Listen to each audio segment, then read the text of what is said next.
my eyes dare to see all the greatness I possess, endless possibility.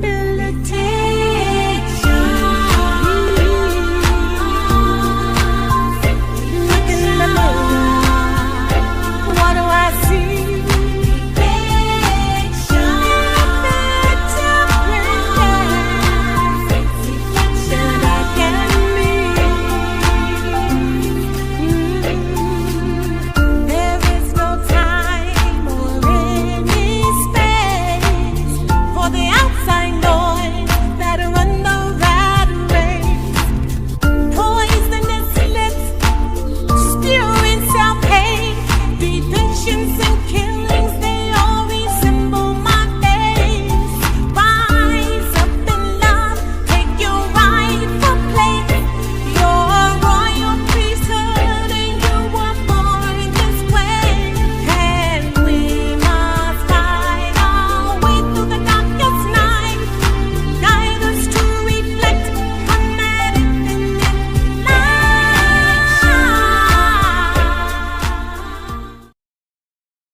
Welcome to another segment of the Seek Elevation Experience. Today we are talking about proving copyright infringement and how registration is not enough.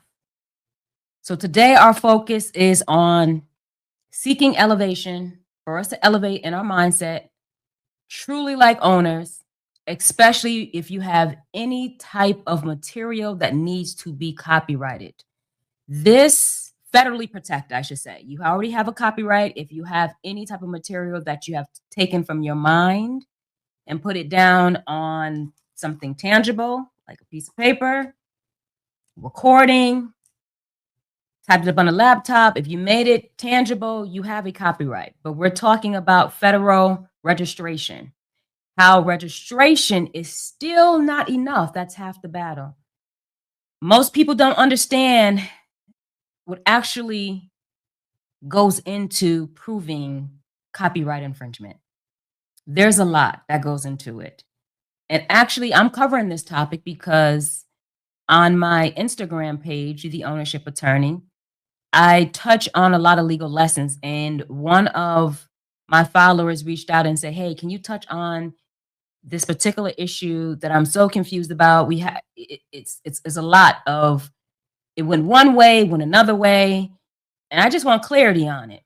And I remembered the specific issue he was speaking of, and I remember reading about it or hearing about some information many years ago. I thought it was a resolved situation, but due to his request, I started digging.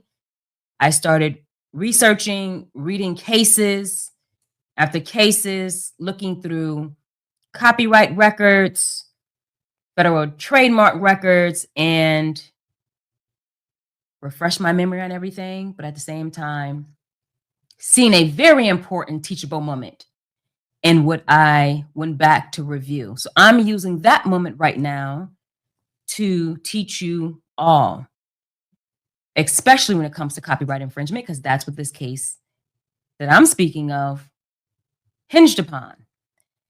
So as many people think that federal registration actually equals full protection, because you will hear that a lot, make sure you federally register your work so you're fully protected against any infringement claim.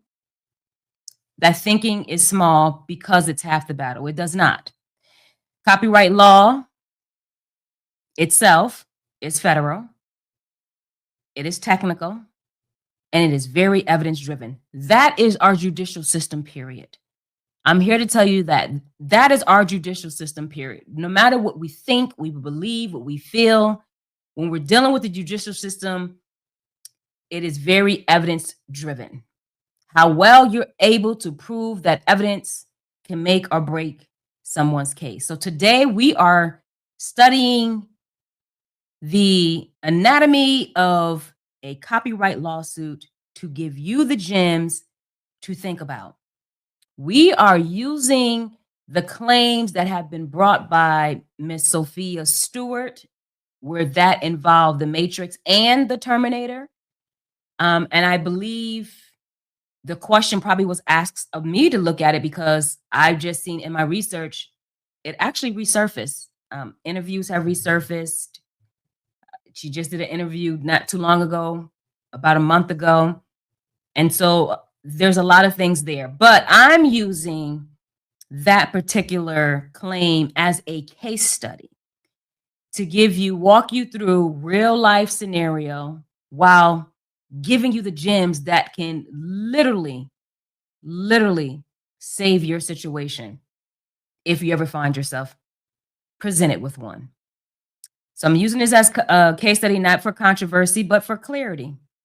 And I must say there are some things that I am going to have to clear up because it's very important when you learn something that you have a clear picture of everything that's painted and put out there. You don't just see all these splashes and you think because what you see is what it is. It's not. It's more. You see something, you take that, you dig deeper and you find out more. I've did a lot of that work for you. So I don't want to feed into, I'm not feeding into any rumors. That's one. And I'm also, hopefully when I share these gems with you all, it doesn't turn into something where it's used to attack somebody or not, but you actually can take it and say, wow, even when I thought what I saw in my face or heard with my ears was one thing, it is possibly something else. So that lets you know even more as an owner that you have to think 10 levels deeper. It's your accountability. You must do it. So we are going to strictly dissect the facts on record. Not just me saying something, not me hearing something. I'm going with the facts and evidence on record to help you make better ownership decisions. This case right here can teach every creator, athlete, entrepreneur things that they need to understand. And the one thing is to think critically, if not anything else. So, as I stated, federal ownership, federal protection is step one. Proving is step two, especially when you get to the point where you have to do a lot of proving. And you're going to find as I go through this, step two is the hardest thing to do out of both steps. You can register, you can use your computer to register for federal protection. That's not the hard part. Even if you don't know how to do it, you can hire somebody to do it. The hard part is getting in a situation where you have to do proving and you don't set yourself up well for that. So, welcome to Seek Elevation. To the Seek Elevation experience, I am attorney Elakisha. If this is your first time tuning in, also known as the empowerment influencer, the ownership attorney who focuses on advocating for creative sports professionals, founders, especially first-gen achievers, because I am one herself. But this is a space right here for the viewers, the listeners to come in who are seeking elevation, transformation, and clarity on specific topics that are related to whom I advocate for, that I just named, creative sports professionals and founders. And my aim is to give you information, segment after segment, that empowers you to continue to rise and redefine yourself and help you to step into the highest potential of yourself. So the people who want to become better versions of themselves, welcome. Who wants to own every step of their journey, welcome to the Seek Elevation experience. We're going to get into this. So ready, get your pen, get your paper. If you're listening to this next time, re-listen to it where you can sit down, get your pen and paper, because here, we're building, we're creating, we're leading, we're evolving, and you have to do that with not just one listen or pass by. So let's get into this. All right, Miss Sophia Stewart. According to the facts of the case, she alleged that 20th Century Fox, Warner Brothers, and all of the writers of Terminator 1 through 3, Matrix 1 through 3, infringed on her copyrighted work. called The Third Eye, or as it's registered in the copyright database, Third Eye. And as I read the court records and copyright records, it does show that she had a treatment for the third eye that was federally registered in 1983. She had a full manuscript that was registered in 1984. And she alleges that she mailed her treatment, the one that was actually registered in 1983, to the VP of Creative Affairs at Fox in 1981. But then she later mailed the full manuscript to another employee at Fox after they requested it. Another phone call, conversation, and she mailed that full manuscript in 1983. Fox does acknowledge they received what she said they sent. However, according to the case, the facts of the case, Fox was saying, we received these manuscripts. However, we were not involved in creating or producing Terminator 1, 2, 3. We had no relationships with the creators at all until after the first Terminator was released. So, although she sent us the manuscript and the screenplay, we had no connection to the creative process of this work, and the creators who created it had no access to the materials. And that matters, and I'm going to tell you why that matters. Big time. And then as far as Matrix, according to the court records, Matrix, the film that was released in 1999, Sophia Stewart stated that she mailed her manuscript to the Wachowski brothers in a response to an advertisement that was sent out in 1986. There was an advertisement soliciting, I guess, screenplays or about sci-fi or whatever. And she sent her screenplay, the full manuscript and everything in response to that ad. The Wachowski brothers says, we never created an ad and we never received her stuff. And Sophia Stewart said, yes, you created an ad. I responded to that ad. And I believe that you working in concert with, in conjunction with several defendants, one being Joe Silver, the Warner Brothers, and Bloom, you produced The Matrix. And The Matrix was off of what I sent you in response to that ad. So they denied ever placing a national magazine advertisement or receiving it. In reading the case, there was no admissible evidence, and I'll explain more what that means. There was no admissible evidence that connected her work to the Wachowski work. And the reason I'm going to really talk about this whole admissible part is it'll help you to think better too. There's something, although in reading this case, there was a lot of, whoa, okay, this doesn't line up here. Also reading the case, I was like, wow, I can see why it failed here. That's what I want to point out to you, so you don't find yourself in a situation where you completely fail at something because of things that were not done. And it limits your potential of defending something. So, and if she could have defended, I believe, possibly, if she could have defended by having certain things admitted, it may have, helped her. Maybe not, because the court did address some things that they weren't accepted as being admitted, but they still looked at it and still said, even if it was admitted, this is how we would have found. Anyways, I'll get more into that. So she did not prevail in these cases at all. She did not prevail in her copyright infringement claims against all of the defendants in Terminator, who created Terminator, or who she thought had anything to do with Terminator.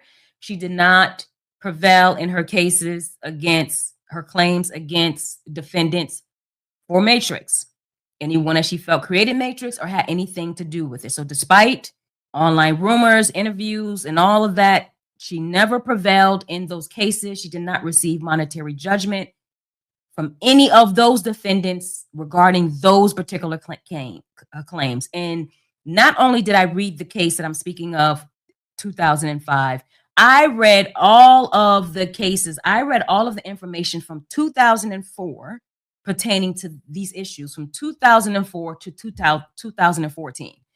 I analyzed and reviewed all the information, all the public information I have access to, went through all of my legal database.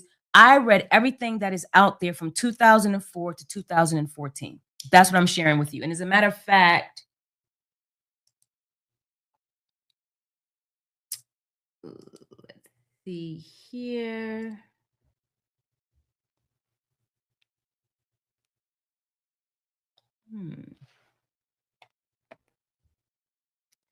I want to show you right here. For those who are listening and not watching, that's why you need to go watch too if you're listening. I'm showing you the case. This is the case. I read this case and all of the allegations in this case. And here you can see what they're saying, what the allegations are. This is a copyright infringement claim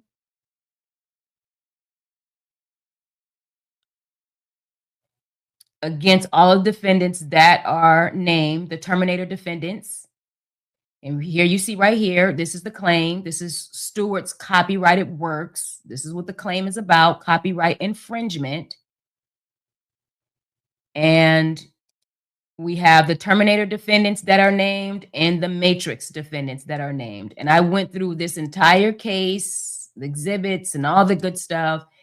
And not just that case, I read through all of the cases because actually it had to be, initially was filed and it had to be amended to add other charges. So the defendant's motion originally was to dismiss the claims. In the beginning, it didn't happen. But in an earlier case, because there was a lot of delay in responding and answering, and I'm gonna get more into that, why that's very important, very important. But instead of dismissing it, she was granted leave to amend her complaint to add to the complaint because it was copyright infringement, but RICO charges were also added to the civil infringement claim. The RICO offenses were for criminal copyright infringement alleged by mail fraud and wire fraud. And because, again, she did not prevail or provide sufficient evidence for the copyright infringement claim to show that, okay, this is sufficient amount of evidence to be tried in a court. I got enough evidence to say we're going to take it from filing a claim to being triable. This is a triable situation. She did not provide sufficient evidence to raise a triable issue, which means to be tried in court regarding the infringement of her copyright. So the RICO charge was also failed because they was using the same facts.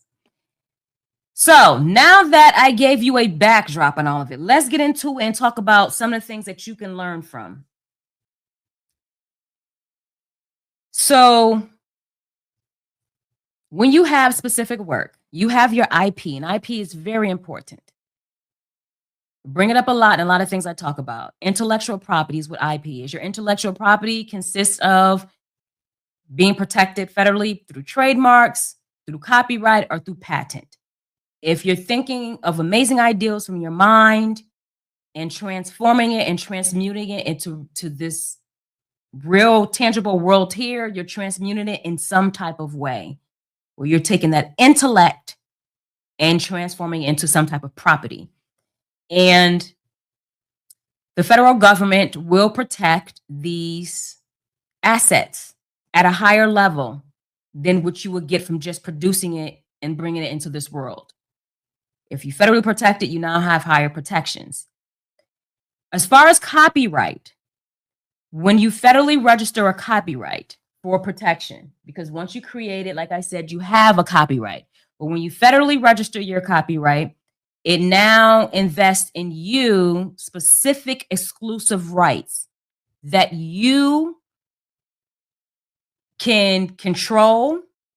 You can give permission for people to use some or all of those rights exclusively, non-exclusively, meaning you can give people permission to use those rights, only they can use them, or they can be a part of different people that can use them, or you can give rights for some to use some and some to use others. Some of those rights that you have when you federally protect your copyright is the right to reproduce your own work, the right to distribute it, the right to create a derivative. And that is the question that we're dealing with right now, is the alleged claim that the Matrix and Terminators is a derivative of copyrighted work.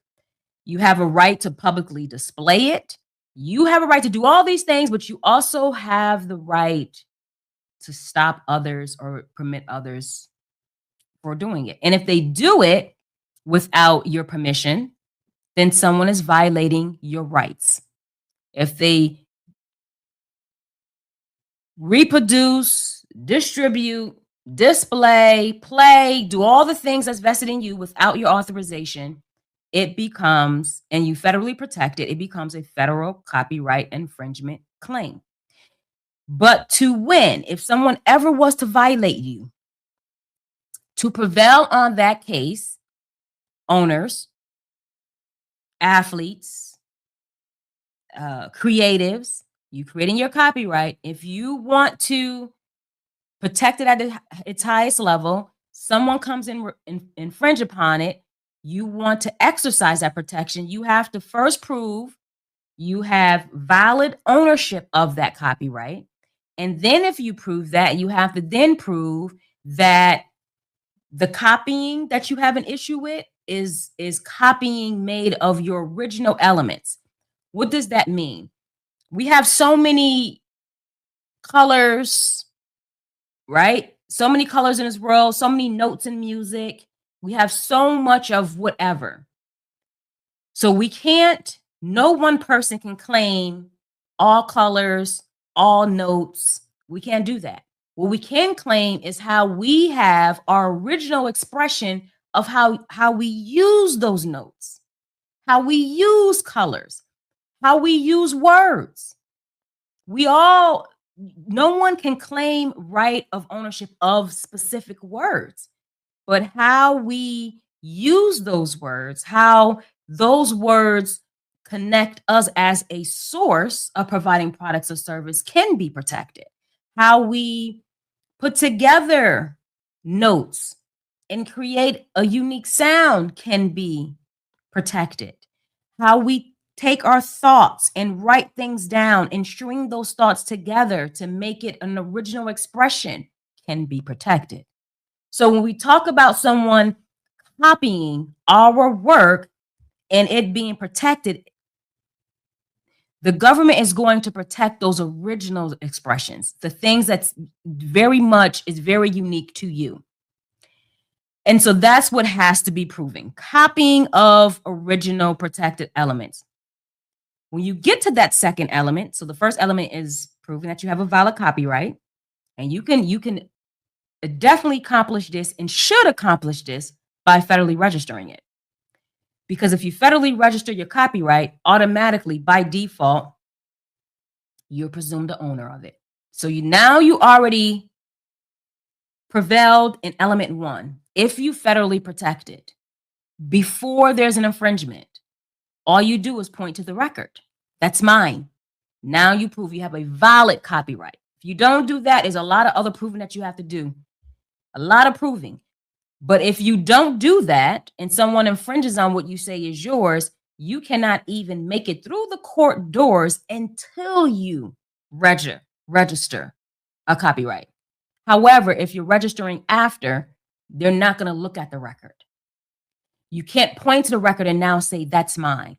If you try to register after someone infringes upon your stuff, you can't point to the record and say, see, I register, it's mine. And say, no. You registered after you said you was infringed upon. So you have to prove that you were even able to do that. So that's why it's good to register before there's an infringement. So you can prove valid copyright, a valid copyright, but now you have to prove copying. And that's where Miss Stewart had a hiccup for several reasons. But the point is, she was able to prove ownership because, like I mentioned to you, in 83 and 84, she had a screenplay, then she had a full manuscript that she copyrighted called Third Eye. Third Eye is supposed to be, right, this story, this scientific futuristic story that is very familiar to the Terminator and Matrix. So she proved she have a federal copyrighted protection in her work and that she actually has a valid copyright by showing that registration before she claimed any type of infringement. But she could not prove copying. And if she could have proved copying, possibly she would have prevailed. I'm going to get into why and what you should do regarding the second element. Before I do that, I do want to, for some who's saying, like, who is Sophia? A lot of people should know, but I do want to share. Let's see. I'm going to share a snippet of an interview that she did.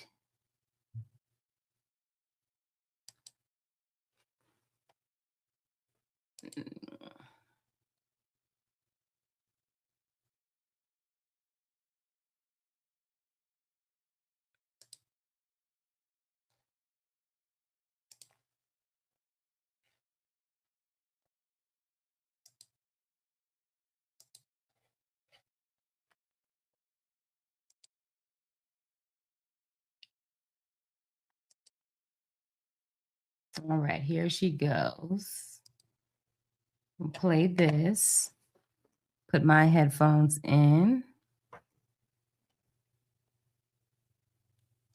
This is a deal. They didn't steal my work because it's copyrighted and I already owned it. That's why I owned the franchise, because it was just derivative. The movies derived from copyrighted source. So I copyrighted all the movies and took them and entered them into the court system. They sold the money. When you go and do a lawsuit, you're doing it because you're getting the damages. Damages are money. Right. That's the only thing they can steal is the money. Right. But it was a criminal act because what they did was violated copyrights. That's criminal copyright infringement. It's not infringement. Infringement would be if you and I had a contract together and you didn't abide by the contract, and I would have to sue you for the money.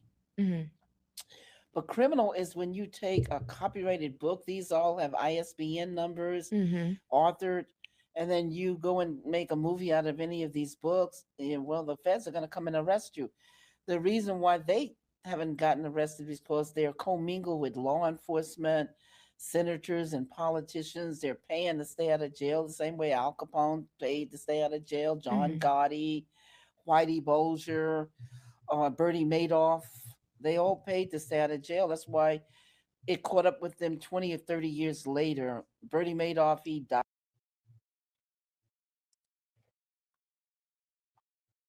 Okay. I want to clear up something and share something with you. So let's back up a little bit from what was said. There is a possibility of filing two type of copyright infringement claims. Primarily, the copyright infringement claim that will be filed is a civil matter. A private person, we're not the government, we're private individuals. A claim that is being filed by a private person is a civil matter, not a criminal matter.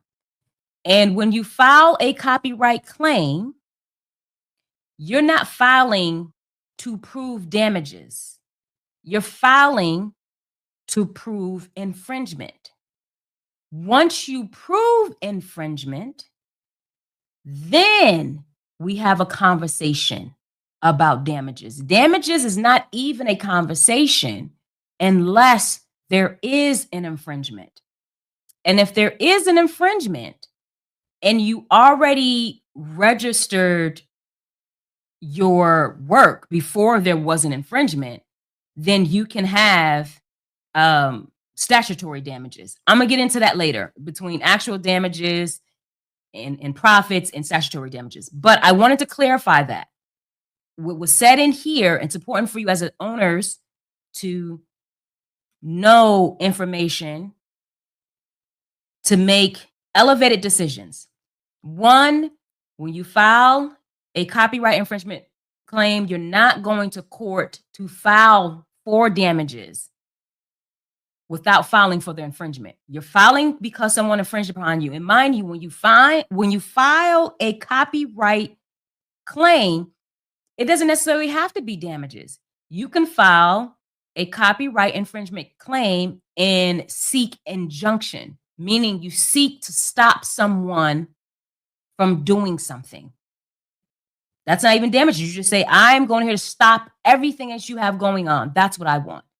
But you are entitled to damages, and depending on how you entered the case, what damages may be available to you. So it's not true that you're filing a claim to seek damages and not infringement. It's the other way around. Secondly, I want to clarify that when someone makes a derivative of your work, that is an infringement of your copyrighted work. It's not okay. You can't say someone just made a derivative. They didn't steal my copyrighted work. They just made a derivative. Well, that is stealing from your copyrighted work. If you have copyrighted work, those rights that I told you are invested in you. When you federally protect that copyrighted work, those rights are the rights you control and that you give someone else permission to do or not do. And if they do it without your authorization, they are stealing from your copyrighted work. So I want to clarify that. That was misstated there. To give you a teachable moment, please understand, when you go to court, you're not going to court to just fight or prove damages. You have to prove a wrong. And then if damages attached to that wrong, there's a possibility you have to prove those damages you're asking for. Some damages you don't even have to prove. Like I said, that's statutory, or a jury will award those. So that is wrong. Secondly, infringement is doing something with your copyrighted work that you didn't give someone permission to do. That is stealing your copyrighted work. You don't have to steal the actual copyright from the Library of Congress, but you're stealing from that copyright. And then let me clarify this too, between criminal and civil. Like I said, most copyright claims are civil. It becomes criminal when the government is now involved. Remember I told you she attached RICO to the situation. It becomes criminal when the government is involved in what's actually going on. So the claim that I just showed you in the beginning of the segment, that was a civil claim of a copyright infringement. RICO was dismissed. And of course, this copyright was dismissed as well. And lastly, I want to point out, it was stated that, infringement would be if we enter into a contract and you don't fulfill that contract, you infringe. No, that's called a breach. Those are two different things. If I enter into a contract and you did not fulfill the terms of that contract, you have breached the contract, not infringed. But if I have rights that I didn't authorize for you to use, you have infringed upon my rights. So that was misstatements of a breakdown explanation. So for you owners, I want you to understand that. Which brings me to a gem to tell you, if you are sharing your copyrighted work with individuals, yes, you have your federal protection, but you may want to include language that creates a contract of expectations in you sharing this information. So now if that contract, those terms are violated, are breached, you have a breach of contract claim, not just a copyright claim. So that was incorrect. That was stated there, but that is Miss Sophia, and she's explaining that information. I I can't speak to who's paid off, not paid off. Now, don't get me wrong. In these industries, it's wild. It is crazy. There's a lot of things that are done. Believe that. The justice system is not always just, and we know a lot of things happen. But strictly according to this case and reading this case, it's not that someone lost in these claims and then didn't get convicted or didn't get a judgment because they have money and paid people off. The actual holding of these claims is that they prevailed, not that they lost. And they're just not paying the penalty of them losing because because money's being exchanged. That's not the case. The court case clearly shows that they found for the defendants and not the plaintiff. So I just wanted to definitely plug in that nugget that you understand. And hearing that, her saying it's just they didn't steal my copyright. They didn't infringe on it. It was just it was a criminal situation. One, it was civil.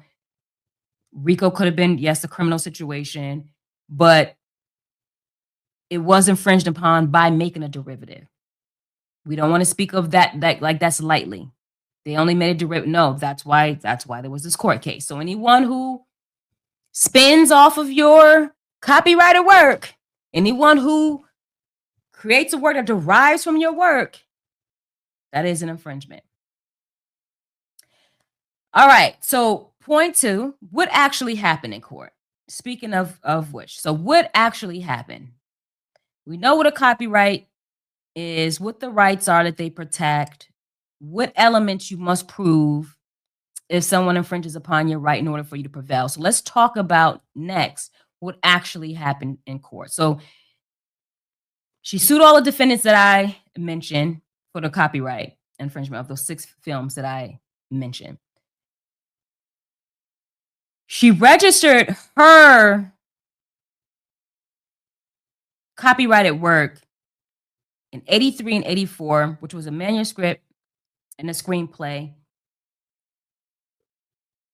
about a story of Third Eye. So she filed those claims, and then other things were brought up. And let me pause real quick before I go into this. When I keep saying she, and this is what happens in the legal world, period. Whoever we represent as an attorneys, the party's name is who's always going to be addressed, right? So if I had to go to court, they're going to say, oh, Kelly did this, oh, Kelly filed that, oh, Kelly was delayed in this. And really, it's not me, it's the attorney. So in her original complaint, it didn't cover everything. She amended that complaint in order, again, like I mentioned earlier, to add the RICO charge. Well, 2004, we fast forward to 2005. After everything was done, everything was amended, there still was a lot of issues that happened. There was a lot of things where, the other side was complaining about lack of responsiveness, lack of discovery, things supposed to be submitted during discovery and all that. But the defendants, when I say they, filed a motion for what's called summary judgment. And the court granted it. A year later, she filed for reconsideration to get this case heard, but failed again. So what is summary judgment before I move on? Summary judgment is asking a court to determine if there are any genuine issues. There's a lot of issues, there's a lot of facts, there's a lot of everything that goes on in any claim, right? There's a lot. But is there a genuine dispute of material facts that if if we discuss these facts here, they are the essence of this case. They can help determine this case, not just any and every fact. If we leave this fact out right here, it doesn't make or break our case. That's not material. If we leave this fact out and doesn't make or break, it's not material. But if we leave this fact out, it can literally damage our case. That's material. So when you go for summary judgment, you're asking whether there is a genuine issue or a genuine dispute of material facts that requires a jury to decide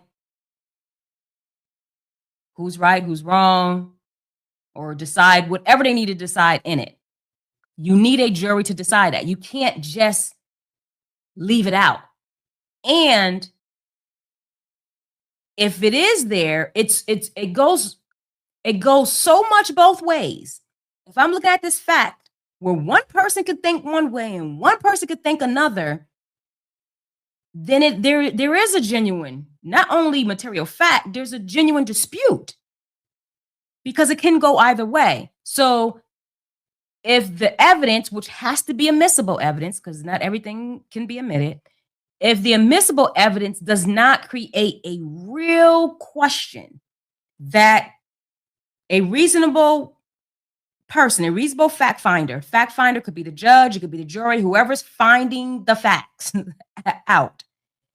If a reasonable fact finder,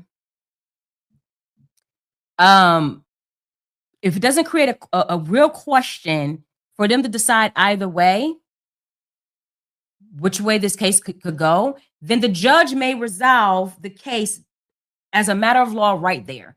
The judge that you are submitting this motion to dismiss this case, and you submit what are the material facts to this judge. If this judge looks at it and it doesn't create a real question of could it go this way or that way?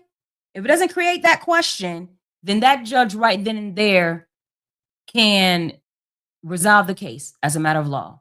But now if that judge looks at whatever material facts that is put in front of him, and he's like, oh my gosh, it can go this way, but it can go this way, then you cannot prevail on summary judgment because now the judge can't make a rule or resolve that case. A jury has to do it, or a judge does it through a trial. You can't do it during summary judgment. So yeah, if a reasonable person couldn't find, if a reasonable minds, I should say, could differ on whatever issues are brought to them, reasonable minds are able to get together and have a differing opinion on these issues, then summary judgment would be improper in that situation. So summary judgment, after looking at all of the information, all the material facts that was presented by both sides, summary judgment was issued for the defendants, which means they were able to prevail on the case. Why did that happen? Because remember I told you element 2. One, there was no genuine dispute of the material fact that she owned the copyright she said she owned, which was Third Eye. The issue was Third Eye copied? And if it was copied, what was copied original expression? Protected expression? Was that copied? So there's different ways, my owners. Here's your gem. Start getting your pieces of paper and pen. And this is going to be important to know, to be preventative, to be proactive and not reactive. If you know how the system works, you know how to move before you have to even involve a system. You know how to move in your everyday before you get to a system, if you know how they think. So if someone infringes on your work, you're able to prove that there was copying, or at least a reasonable possibility that the infringer copied, if you can prove they had access to your work. So to prove copying, the first thing you prove is they have access. They had access to my work. And since they had access and these protected elements have been copied, they had the copy. But you have to prove that they have access, right? You can prove by either a chain of events that happen, that links, they're in that link, they're in that chain of events that has to link them to having access, or your work is so widely available to people that there's no way they didn't see it or have access to it. You just have the number one television show, number one book, number one song, whatever it is so widely disseminated that you had to run into it. There's some way you had access. So you can prove access that way. If you are able to prove direct copying, which is very rare, it is very rare to prove direct copying, that I know this person directly copied it. I know it. I see it. And if you're able to do that, you got it. If you can't prove direct copying, I have to prove that they had access to my work. And now after I prove they have access, either through being linked through some chain of events or it's so widely disseminated that they had to see it, now that I prove they have access, the work that I'm claiming that they copied is substantially similar to mine. It's substantially similar. Look at this, look at that. It's a lot of substance here. Then you will prevail. But if you can't prove that they have access, then you have a higher standard of comparison, which it goes from substantial to strikingly similar. Strikingly similar is a higher bar. It has to be so similar between the works that makes it seem impossible that you didn't copy. Substantial just means, okay, I see a lot of these things are similar. I see it was similar here. I see it was similar. Oh, I could see how these two things tie together. You're only having that discussion if you can prove they had access to your work. If you can't prove they have access to your work, then you have to say, oh, wow, this work is so similar that in any human experience, it is virtually impossible for these two works to exist and be independently created. It's impossible. What I'm looking at, there's no way you created this independently without seeing or knowing about this. That's strikingly similar. And so Sophia Stewart couldn't prove access. And this is where your nugget comes in at. Although she contends that the creators of Terminator 1 through 3 had some type of relationship with Fox in releasing Terminator 1 through 3, she couldn't prove that relationship. That's one.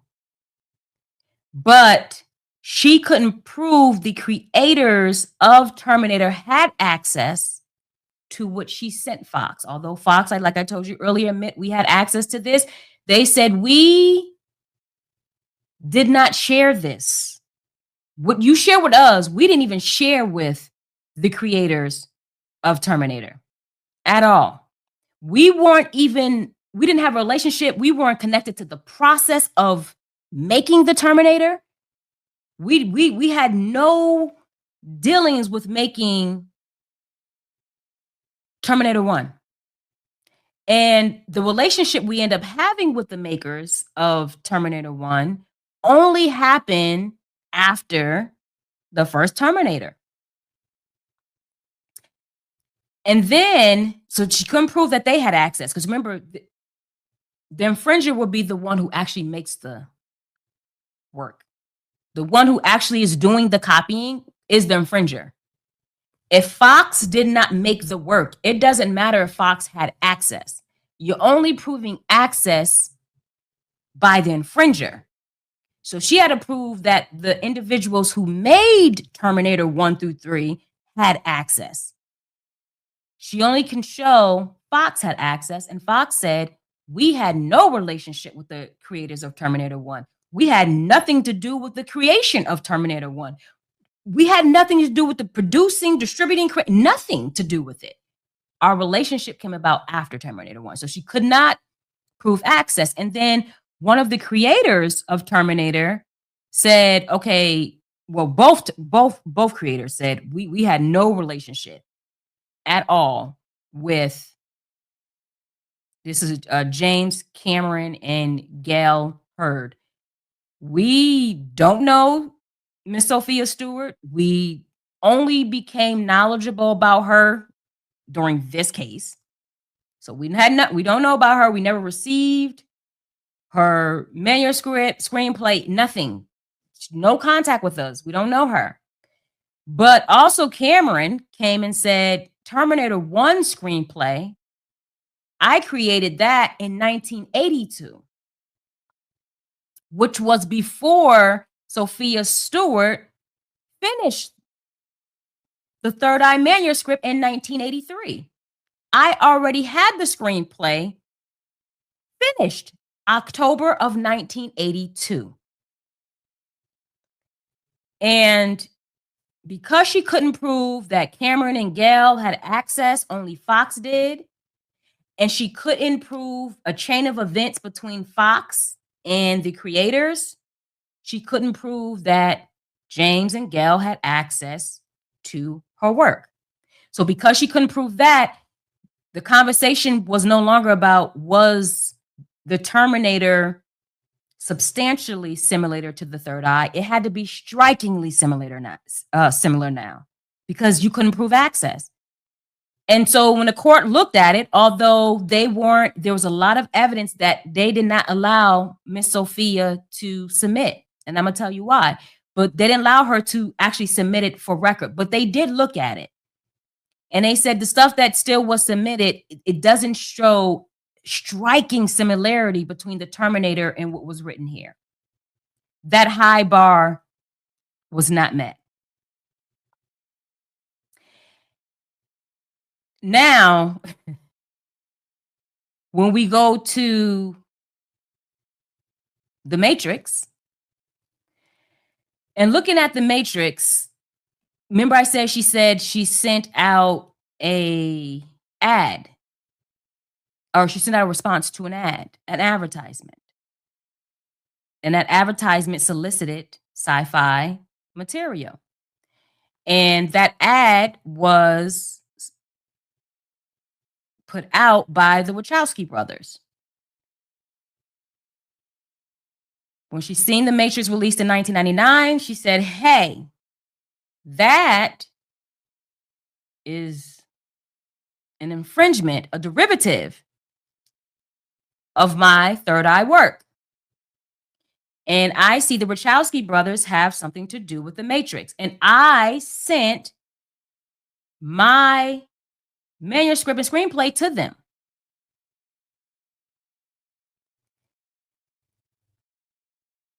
Matrix released in 1999, but in the summer of 1986, I sent it to these Wachowski brothers.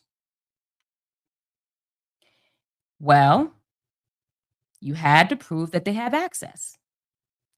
If they had access by you mailing them this, there's several questions. Do you have proof of the advertisement? No proof of the advertisement. Do you have proof they received it?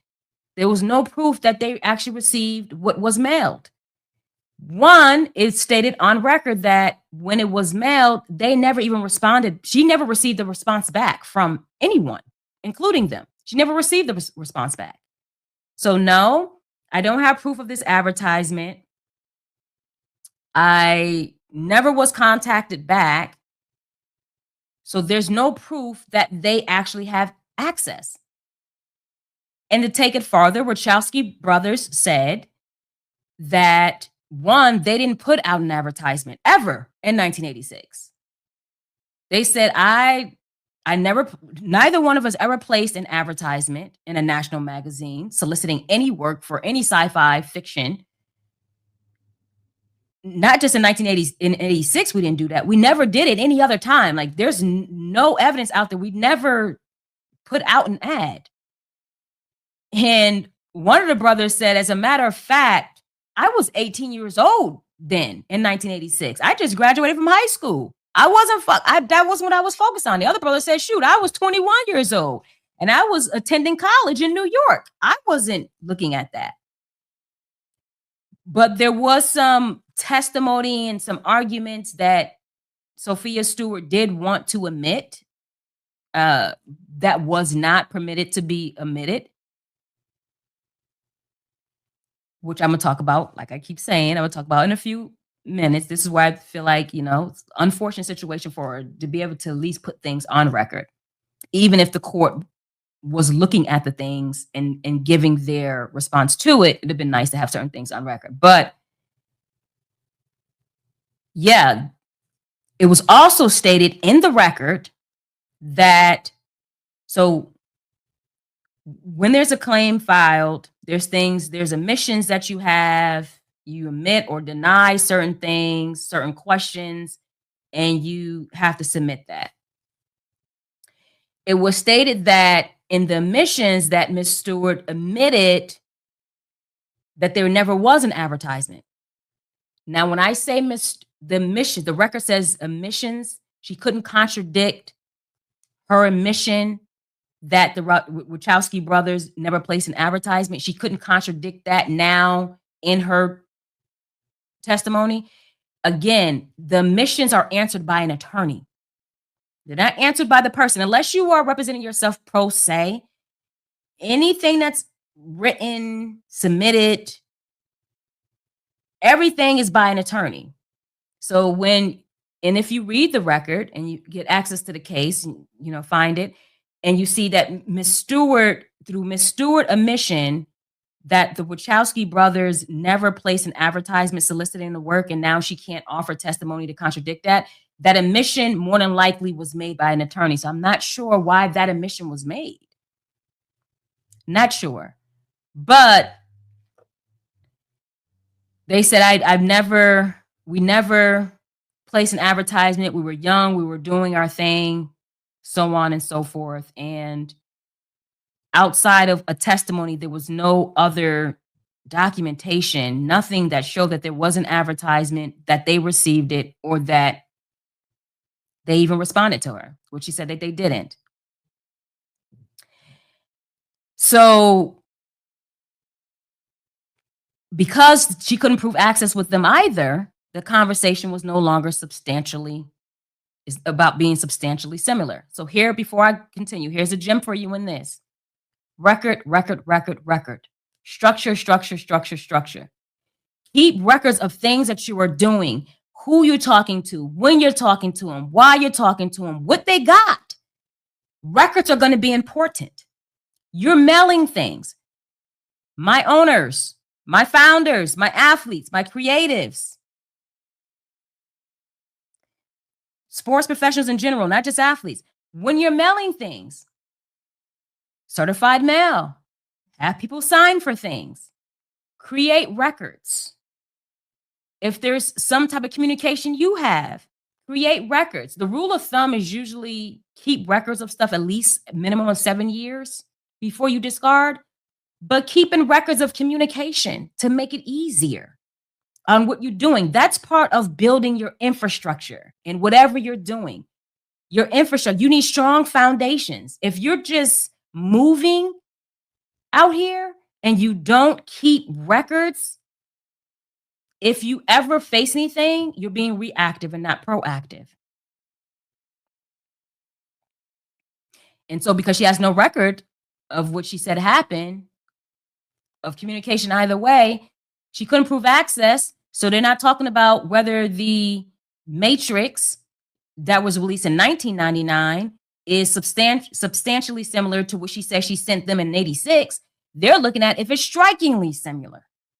And remember, I told you that's a higher bar. It's a higher bar. And the argument was that it's not strikingly similar. Although, again, the court did interject and say it's not strikingly similar. But to be honest, if we were to consider if it was substantially similar, we don't feel that her material, third eye literary material, is strikingly or similarly is either substantially or strikingly similar. We don't feel it's both either. Although we're not considering substantial because she can't prove access, we're just saying if we did, it wouldn't have prevailed on that either. So, and the court did that, the judge did that a few times, looked at, although we're not considering this particular thing, although we're not omitting this particular thing, even if we did, this is how it will come down.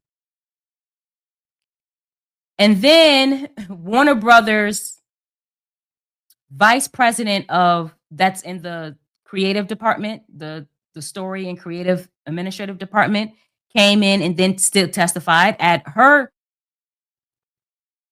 declaration that I've been working there for 24 years and I've been, in charge of the story department since 1993. So that's 7 years before The Matrix was released. And she says that since she's been there, there's only one way that they accept any type of literary material. One way. She said it only if someone's going to send our department any types of scripts, treatments, any literary material, it can only be from a licensed literary agent, from producers, attorneys, or managers whom they have business relationships with. They won't even take anything from these young boys unless it was sent in that way. But even with that said, they said they checked their database. When they receive something, there's some type of computerized database that they have, and they went through it, and they never received the Matrix script. And there was no record in their database that they ever received anything, obviously, from Miss Sophia Stewart. They said the only time that they even heard of Miss Sophia Stewart was when she contacted their legal department in 1999 with a cease and desist letter after she'd seen The Matrix that was out. So, again, everything had to do with records. Proving access had everything to do with records. How are your records looking? How are your receipts looking? Do you have a receipt book? Go to Staples, buy one of the receipt books, get a box, put things in boxes if you want. A dedicated drawer. How your receipt book looking? How your communication records looking? How are those exchanges and those conversations, how are those documented? Are you talking to key accountable individuals? Or are you just talking to anybody where there's no chain? The chain is broken. You don't even know the chain. So in her case, both defendants dispute that they even had access to the third eye. So although she proved she had a valid copyright in third eye, they said we don't even have access to it. And although Fox said we had access to it, she mailed it to she sent it to us. She sent it to Screenplay, and we admit we had access to it. But we didn't have access to the creators. We didn't have a relationship with them, so they didn't have access to it, and we ain't the one who created it. So make sure that you all have those NDAs, right? When you're sending stuff out, have that NDA, have the contract language, some type of language that connects someone to someone that's unforeseeable, right? That some type of contract language where it's stating that you have access to this, and if you later have a relationship with someone else, and then something is done where it's similar to this, that there's a breach somewhere. Like, there's got to be language there. I'm not going to advise you on the language, but just think about that, where you're not just sending something, You're sending something where you can keep a chain. It's the same thing like in contracts now. If you sign a contract, the other side is doing that. They're saying if they want to own any type of IP, they're owning it in perpetuity. They owning it in the form that's known now and later to be known. They're covering it all. What are you doing on your end to cover it? Not just send something, but so if it's going to be hard to prove a chain of events and access, then there has to be some type of contractual language where there's an understanding expectation that will make a person think twice. That would make them think, I have access to this, but there's some type of contract language that says if I have a relationship, no matter when, eventually known or hereafter known, and it whatever that relationship I have somehow seems to tie to this, I'm on the hook anyway, then they'll think about that. So what about contract language? Think about that. And this is where legal counsel comes in. There's a lot of times my clients will add me into communications. Even if I'm not conversing, I'm now on the thread and they see, oh, they uninvolved legal. I'm on the thread. And so people think twice about legal's now involved and you got extra eyes and ears. So add legal to communications, especially if you're sending stuff that's full. Things like full manuscripts. You want my full manuscripts? You can have what you need to have to determine if you're interested. And once you're interested, now the full comes with me. We come together. So if you're going to be sending full anything or doing anything that makes you more vulnerable, you should be adding legal counsel to communication. And this, again, doesn't just apply to sending out scripts. This applies to whatever you are doing that makes you vulnerable by giving access, full access to someone in whatever capacity that you're operating. You have to put the things in place that helps you to be proactive. Put the things in or people in place. And don't just communicate with employees or the connection. Make sure you're dealing with the key person, because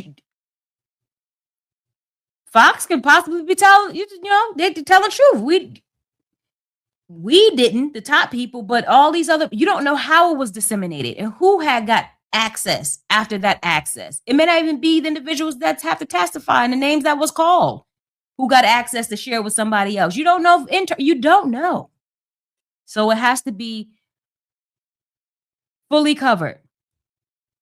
So not being able to prove access from Fox to the Terminator creators, or even prove the ad advertisement for the Wachowski brothers, that national ad advertisement, it was done.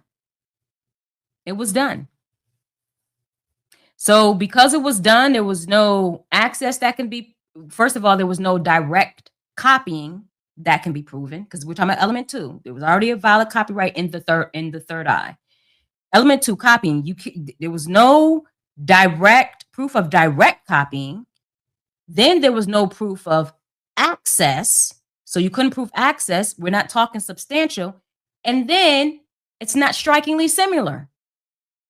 So because that second element couldn't be proven, all the defendants, Matrix and Terminator, said, we are entitled to summary judgment. What is admissible is not even questionable. You know if you had access or not. There's no access. So they were entitled to summary judgment is what they said. Ms. Stewart couldn't meet her burden of proof. So they got it. So there's another gem before we move to the next thing, is that when the burden of proof is on you to do the proving before the baton is passed, you got to make sure you have everything in place to do the proving before it's passed to the other side to disprove or rebut. You want to make sure you're doing everything possible to ensure paperwork is in order. This is why paperwork is important. This is why certain people on your team is important. I tell people all the time, I have a lot of people come to me and say, hey, I have this issue. I think you'll be great for it. Can you litigate this issue? I said, no. The ownership attorney, I don't focus on litigating. That is responsive. I'm on the side of prevention. I do all the things to help prevent. Now, mind you, doing all the things to help prevent a litigation doesn't always happen, right? It's not foolproof because there's fools. So it's not foolproof that you do everything that you need to do. But what it does do is help you be in the best position to prevail. You may be a fool, which you obviously are. If I have all my things in place, all my paperwork in order, I have an amazing attorney like the ownership attorney. We're doing all the things we need to do as far as our structure and foundation. I'm going to show up with the things I need to show up with. So that's very, very important. And so she did not prevail in these copyright cases. So she did not get damages. And like I said, from that video we heard, it wasn't about proving damages. It was about proving infringement. She couldn't prove infringement, so you couldn't get damages. If you can't prove a wrong on you, depending on what that claim is, if you can't prove that wrong, you will not be getting paid. You would not be made whole if you can't prove the prerequisite, which is the wrong. But I did say I was going to explain, say if she did prevail, because I want to still give you the nugget, because we don't want to just focus on what happened in this case. We want to take what happened in this case to learn from it. And what I want you to learn also is, what if you do prevail? If you filed your federal registration to protect your work, not only have you already proven you have a valid copyright, now that if you prevail in the end, you have your infrastructure together, you can prove access or direct copying or whatever, now you can seek monetary damages. You don't have to just be injunctive relief. I want them to stop. You could say, nope, I want them to stop and I want them to pay. And if you seek monetary damages, then you can recover either actual damages and profits. And in that case, you are proving, right? So if you're looking at actual damages and profits, then you have to prove the profits that were lost due to the infringement or the value of the use of the copyrighted work to the infringer.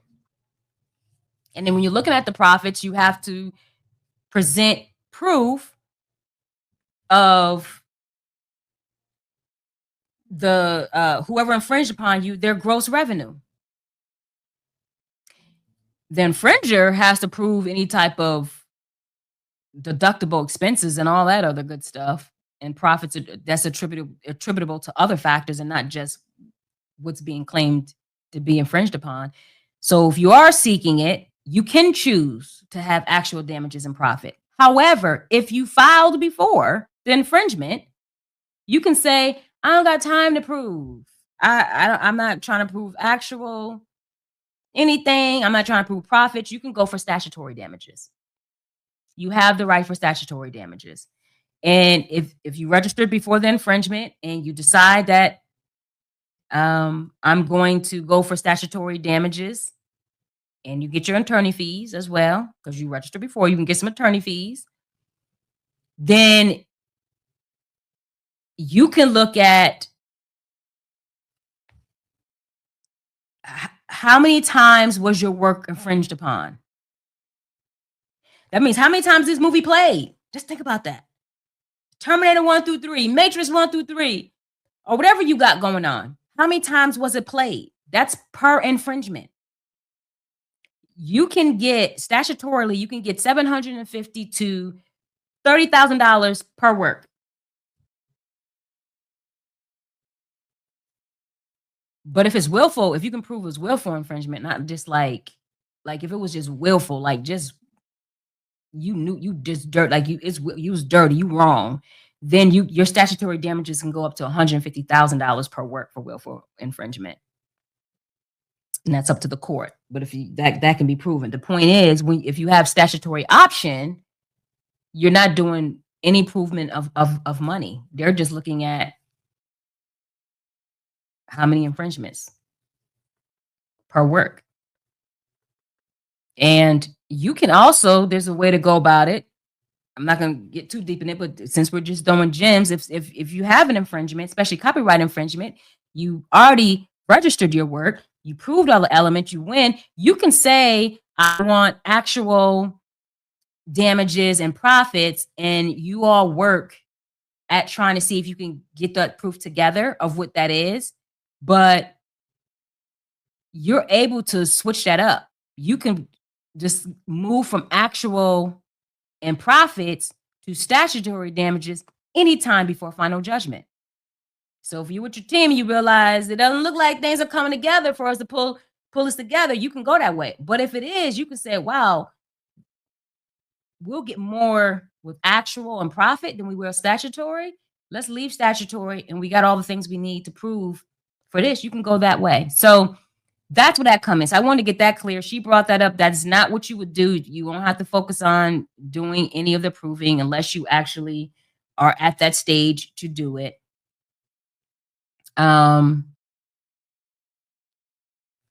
There may be some, again, you may be in a situation where you have to do proving if you even get there, if you're not registering or doing whatever you need to do. So this is where I want to get to, though. Another gem for you to learn from her unfortunate situation. I mentioned several times throughout that there were things that weren't admissible, evidence and or testimony. She couldn't offer testimony during summary judgment case holding because there were numerous failures that happened during her process. There was failures to meet statutory and court imposed deadlines. There were the other side said these deadlines that are being missed is preventing us to have an expeditious resolution based on the merits of the case. There was a time where there's a failure to appear for deposition, which is very important to be deposed. It's just like, the interview that you are under oath and you're telling the truth about different things. You are under oath doing it, so you better be telling the truth of whatever you're saying. There were absences of just responses to defendants' interrogatories. Remember, I told you before, where it was said earlier, there was an omission to this. When you get derogatories, you have to make omissions. You either accept, deny, neither accept, deny. But there were absence of responses to special interrogatories. The other side said because there's a lot of lack, delay, missing, it made it impossible for them to investigate the factual basis of Sophia's allegation. It put them in a bad position. And because of all these things that was happening, the other side actually asserted that they wanted the whole case just dismissed, period. We want it dismissed. We don't want to go to summary judgment because that's where they end up going, right? We don't even hear it. We want to dismiss it. She failed to conduct discovery. And remember I said when I said she failed, we're speaking of the attorney here. When I say all these things are delayed or failures to meet statutory, she wasn't pro se. So we know that wasn't her doing it. She was represented. So when they said Sophia Stewart had numerous failures, it was a representation. If you don't show up for deposition, who has to make sure you show up for deposition? If we have deposition, I'm not going to be there in the room, and my client's not in the room. So did everybody not show up?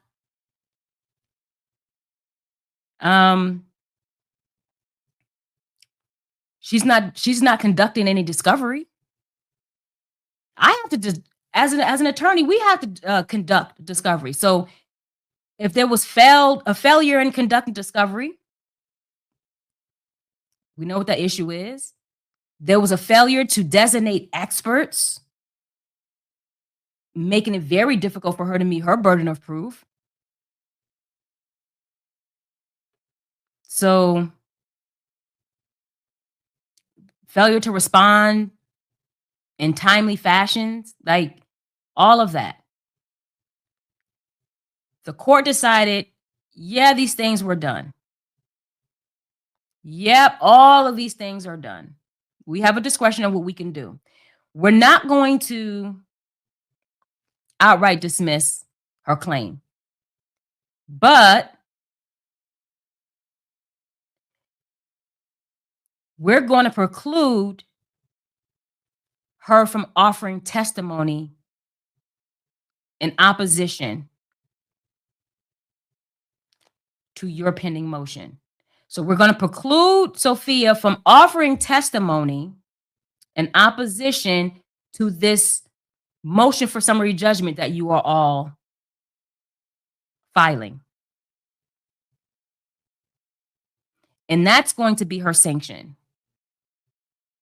for her failure to appear at deposition, where it was your chance to share your testimony. This was your chance. You're not going to do it here now at summary judgment. When you deposition, you can put all the things out. Here at summary judgment, you're not going to be able to testify. And so that was damaging. But like I stated, even where she could not offer testimony or certain things could not be admitted because of the sanction against her for all those things, the court still made sure that they looked at her declarations, things that she would have said. They looked at her exhibits. They looked at all these different things that they did not officially allow to be admitted. They looked at them, they reviewed them and said, even if we were to consider these things that you submitted, we would still conclude that you failed to raise a tribal issue regarding the fact of access.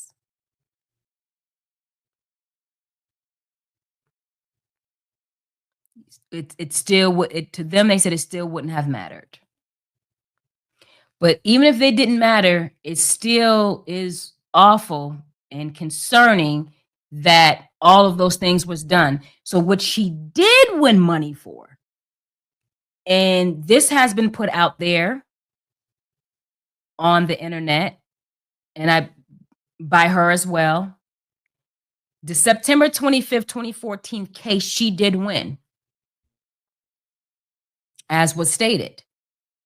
But the September 25th, 2014 case wasn't against these defendants. It wasn't against the Matrix and Terminator defendants. It was against her former attorney. There were other defendants named, other attorneys, they were all dropped. Who ended up standing was the former attorney. And after all the things that I'm talking about, I see why, right? So the court did find that her claims of breach of contract, malpractice, the breach of fiduciary duties, all that respectively, did entitle her to damages that stemmed from the money she paid for attorney fees and that she agreed to under contract, and the cost that was awarded against her, the cost that she, had to pay that was awarded against her. So September 25th, 2014 case awarded her $316,000, $316,280,000, $316,280.62. But she said no. She objected. According to the court records, she objected to those damages amount. And she objected because she didn't want that. She said, no, I am entitled to the damages that's connected to the profits of the Terminator and Matrix movies, their trilogies. I'm entitled to that. And the court overruled her objection. They overruled all of it. Said, we're here for this. You can get your monetary damages for the attorney, but you already did not prevail in your copyright infringement claims previously.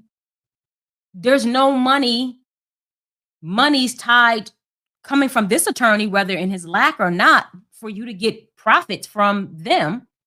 And they're not named defendants in this September 25th, 2014 case.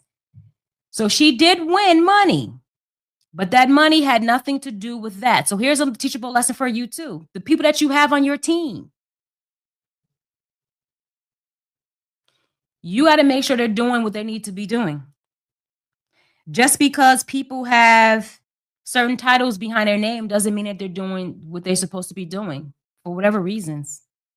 Competency, corruption, I don't know. But you don't wait late. You pay attention.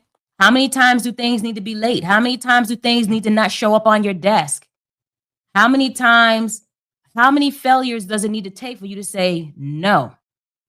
And I'm going after you too. Don't wait. Now, mind you, that was 2014. We're talking about the cases that began in 2004. But, I mean, she couldn't even have the movies compared side by side. The court said that they didn't do it, nor could they do it, because that wasn't even proffered as evidence. The movie itself, who we're talking about, wasn't even proffered as evidence, wasn't even offered up as evidence by either side. Well, if I'm the defendant, I'm not offering it. Why am I going to offer it? Shoot. I'm not offering anything that could incriminate me more. But it wasn't offered on her side. The films that were being accused, it wasn't offered as part of the record.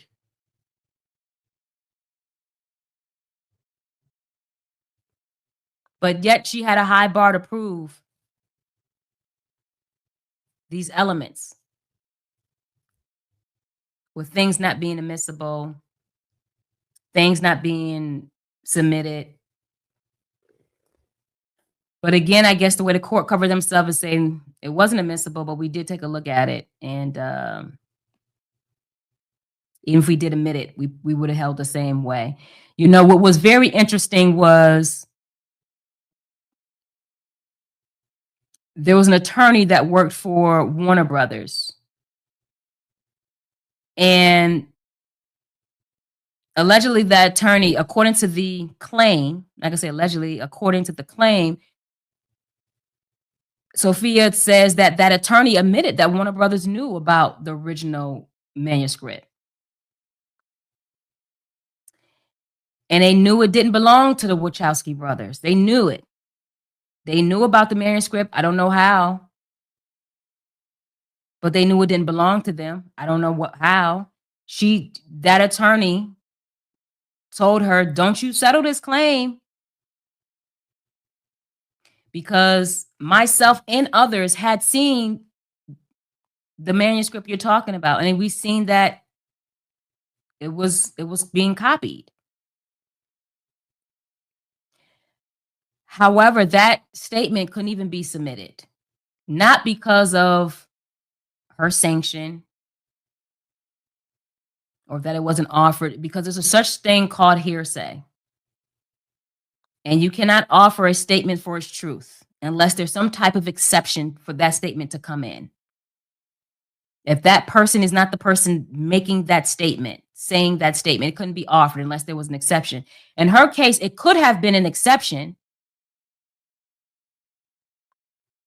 because she was an attorney. So she was working, as an authorized agent.